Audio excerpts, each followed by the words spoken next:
CM YS Jaganmohan రెడ్డిపై జరిగిన హత్యాయత్నంపై రాష్ట్ర వ్యాప్తంగా నిరసనలు వ్యక్తమవుతున్నాయి. వైఎస్ఆర్సీపీ కార్యకర్తలు అలాగే ప్రజలు రోడ్లపైకి వచ్చి తమ అసంతృప్తిని వ్యక్తం చేస్తున్నారు. ఇది ఉద్దేశపూర్వకంగానే కూటమి నేతలు చేశారనే అభిప్రాయం సర్వత్రా వినిపిస్తుంది. సీఎం వైఎస్ జగన్మోహన్ రెడ్డిపై జరిగిన హత్యాయత్నానికి సంబంధించి మరిన్ని విషయాలు మనతో మాట్లాడడానికి Uttarandhra regional coordinator Y V Subba Reddy గారు ఉన్నారు. సార్ చెప్పండి సార్, జగన్మోహన్ రెడ్డి గారిని అంతమొందించడానికి ప్రతిపక్షాలు చేసిన కుట్రను ఏ విధంగా చూస్తారు సార్?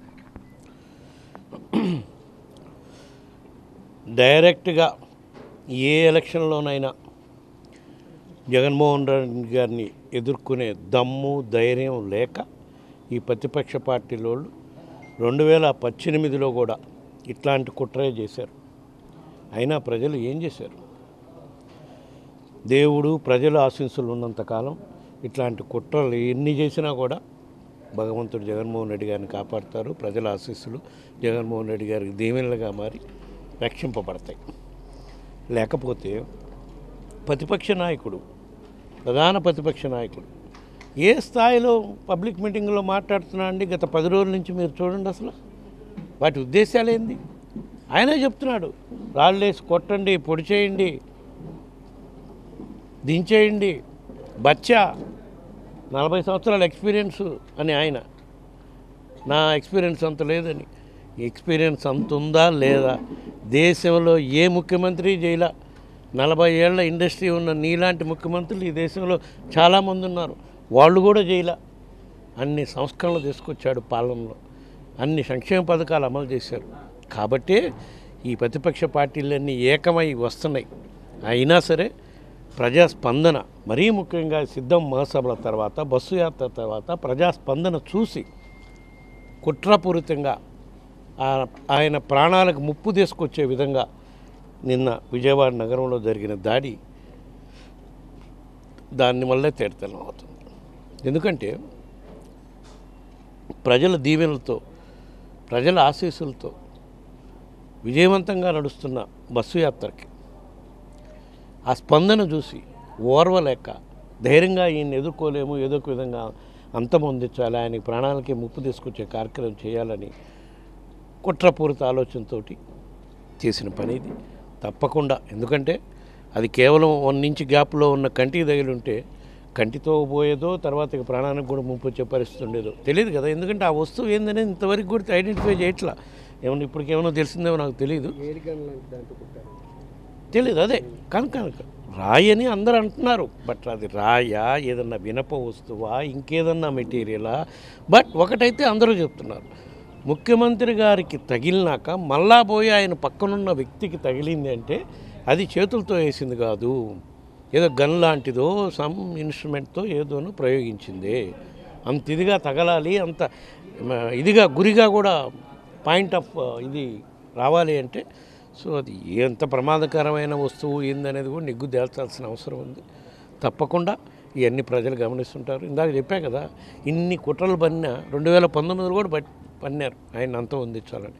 ఏం చేశారు? ప్రజల ఆశీస్సులతో మళ్ళీ ఆయనే ముఖ్యమంత్రి అయ్యారు. మళ్ళా అదే ప్రజల ఆశీస్సులతో వీళ్ళు ఎన్ని కుట్రలు పన్ని ఎన్ని అటాకులు చేసినా కూడా ప్రజల ఆశీస్సులతో మళ్ళీ ఈ రాష్ట్రానికి ముఖ్యమంత్రిగా జగన్మోహన్ రెడ్డి గారు వస్తారు. ఓన్లీ థింగ్ ఇప్పుడల్లా మేము కోరుకునేది, ఆ దేవుణ్ణి ప్రజల్ని కోరుకునేది ఏంటంటే ఆయన త్వరగా రికవర్ కావాలి. ఎందుకంటే ఎన్నికల ప్రచార కార్యక్రమానికి సమయం చాలా తక్కువ ఉంది. కేవలం 20-25 రోజుల లోపల ప్రచారం ముగిసిపోద్ది ఇంకా. కాబట్టి త్వరగా కోలుకొని ఆయన ప్రచారంలో పాల్గొనాలి.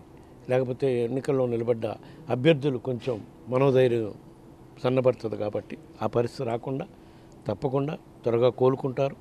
మళ్ళా ప్రచారం ఉద్ధృతంగా చేసే కార్యక్రమం చేస్తారు. ఈ దాడులు చేసే సంస్కృతి ఇది తెలుగుదేశం పార్టీకి కొత్త ఏమి కాదని అభిప్రాయం పడుతుంది. గతంలో విశాఖ ఎయిర్పోర్ట్లోని తెలుగుదేశం కార్యకర్తలు చేశారు. అలాగే సాక్షాత్తు దేశ హోంమంత్రి తిరుపతి వచ్చినప్పుడు కూడా రాళ్లతో దాడి చేశారు. అంటే ఇటువంటి దాడులు వాళ్ళకి కొత్త ఏం కాదంటారు. వాళ్ళ సంస్కృతి అది. అవతల నాయకుడు ఏ స్థాయి నాయకుడైనా సరే వాళ్ళ వల్ల మేలు జరుగుతుందా రాష్ట్రానికి ప్రజలకి అని ఆలోచన కూడా చేయరు. ఆ రోజుల్లో అప్పటిదాకా Telugu Desam party, BJP party, Janasena party అంటగాగి 2014 అధికారంలోకి వచ్చినాక ఎలక్షన్స్ ఇంకో 6 నెలలు సంవత్సరం ముందుందనగా వాళ్ళతో బయటకు వచ్చి అప్పటి పార్టీ అధ్యక్షుడిని, బీజేపీ పార్టీ అధ్యక్షుడిని తిరుమలకు వస్తే కుటుంబంతో ఆయన కారుపై రాళ్ళు ఇచ్చి బీభత్సం చేసిన చరిత్ర ఇది. అదే సంస్కృతి ఇంకా ఉధృతంగా చేస్తున్నారు. ఇంకా ముందుకు తీసుకుపోతే ఇంకా ఉధృతంగా చేసి ఎవరినైనా సరే అంతమొందించడానికి మేము వెనుకాడం. మాకు అధికారమే మా ధ్యేయం. ఎట్లయినా వాళ్ళ సామ్రాజ్యాన్ని స్థాపించాలి. దానికోసం ఈ ఎత్తుగళ్ళన్నీ వేస్తున్నారు. ఇవన్నీ సాగవు. ప్రజలన్నీ గమనిస్తుంటారు. ప్రజలు సరే ఎవరికి ఆశీస్సులు ఇవ్వాలి, ఎవరికి ఇది చేయాలి అనేది ప్రజలు ఎప్పుడూ నిర్ణయించుకొని ఉన్నారు. ప్రజల ఆశీస్సులు ఉన్నంతకాలం ఎవరికి ఏం కాదు. ప్రజల ఆశీస్సులు తప్పకుండా మాకు, మా ప్రభుత్వానికి, మా గౌరవ ముఖ్యమంత్రి గారి జగన్మోహన్ రెడ్డి గారికి ఉంటాయి. ఎందుకంటే ఇన్ని మేలు చేశారు కాబట్టి, కోట్లాది మంది కుటుంబాల్లో మేలు చేశారు కాబట్టి వాళ్ళందరూ గుండెల్లో జగన్మోహన్ రెడ్డి గారు ఉన్నారు. వాళ్ళందరూ ఆశీస్సులు ఉంటాయి. మళ్ళా ఈ రాష్ట్రానికి ఎలక్షన్లలో తప్పకుండా వైఎస్ఆర్ కాంగ్రెస్ పార్టీ అభ్యర్థులు గెలుస్తారు. జగన్మోహన్ రెడ్డి గారే ముఖ్యమంత్రి అవుతారు. సార్ వాళ్ళే దాడులు చేయించి మళ్ళీ ఇదంతా డ్రామా అంటూ మాట్లాడుతున్నారు సార్ తెలుగుదేశం పార్టీ నాయకులు. అదంతా స్క్రిప్ట్ రెడీ చేసి ఉంటారు కదా. ఈ దాడి ఎవరు చేయించారో, దాని వెనక ఎవరున్నారో వాళ్ళే స్క్రిప్ట్ కూడా రెడీ చేయించుంటారు. ఏది మనమే చేయించుకున్నట్టు మళ్ళీ వాళ్ళ మీద కంటామని మనం అనకముందే స్క్రిప్టు. అప్పుడు విశాఖపట్నంలో దాడి జరిగినప్పుడు కూడా ఎమ్మటే అన్నారు, మనం ఏది ప్రమాదం నుంచి బయటపడ్డాడు అంత పెద్ద కత్తి దాడిలో అని మనం అనుకుంటే కోడి కత్తి అని మొదలుపెట్టింది వాళ్ళే. అంటే రెడీగా పెట్టుకొని ఉన్నారు స్క్రిప్టు. ఎవరి మీద వేయాలి ఏందని స్క్రిప్ట్ రెడీ పెట్టుకుంటాం. వాళ్ళ నైజం అది. ఇప్పుడు కూడా అదే చేశారు. నేను అటాక్ జరిగిన 1 అవర్కే అచ్చెన్నాయుడు ఎవరో తెలుగుదేశం నాయకులు ఇది ఒక డ్రామా అది ఇది అని మొదలుపెట్టారు. ఈడ ప్రాణాలు సైతం కాపాడుకునే ప్రయత్నంలో ఉంటే మా నాయకుడికి వాళ్ళు చూడు ఎంత చిల్లర రాజకీయం. అది వాళ్ళ నైజం. ప్రజలు ఆశీస్సులు ఉన్నంతకాలం సీఎం వైఎస్ జగన్మోహన్ రెడ్డికి ఏమీ కాదని, కుట్రలు కుతంత్రాలు చేయడం తెలుగుదేశం పార్టీ నాయకులకు కొత్త ఏమీ కాదని, ఇటువంటి కుట్రలు కుతంత్రాలతో అధికారంలోకి రారని ప్రజలన్నింటినీ కూడా గమనిస్తారని వైవి సుబ్బారెడ్డి చెప్తున్నారు. కెమెరామెన్ రమేష్తో నాయుడు, అనకాపల్లి.